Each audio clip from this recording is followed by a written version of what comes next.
চলে এলাম viral আগারগাঁয়ে cake খেতে, যেখানে গান ও নাচের তালে খাবার বিক্রি হয়।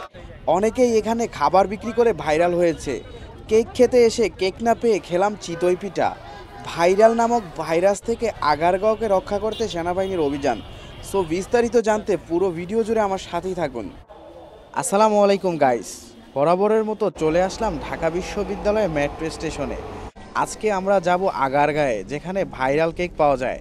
ফেসবুকে ঢুকলেই দেখতে পাই ভাইরাল কেক ভাইরাল কেক, আর এই ভাইরাল কেক খাওয়ার জন্যই আজকে চলে এলাম আগারগাঁও নির্বাচন ভবন। এসেই দেখা পেয়ে গেলাম ভাইরাল সেই ডান্সারের, যে গান ও নাচের তালে পুডিং ও পিঠা বিক্রি করে।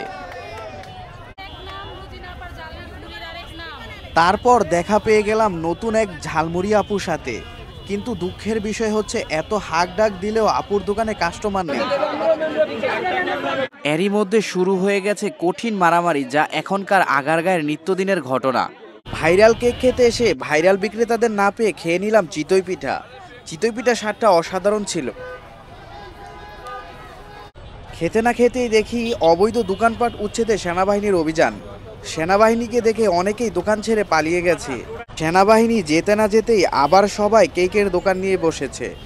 এক কথায় কেকের পসরা নিয়ে বসেছে। আগারগাঁয়ে যতগুলো কেকের দোকান দেখেছি, তার মধ্যে সবচেয়ে বেশি ভালো লেগেছে এই দোকানটা। খুব সুন্দর করে লাভের মতো স্টল করে কেক বিক্রি করা হচ্ছে। এক কথায় অসাধারণ এবং চমৎকার।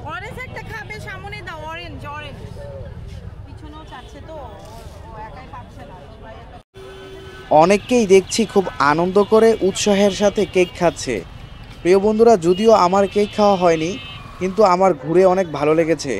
আশা করি আপনারাও আগারগাঁও যাবেন এবং কেক খাবেন।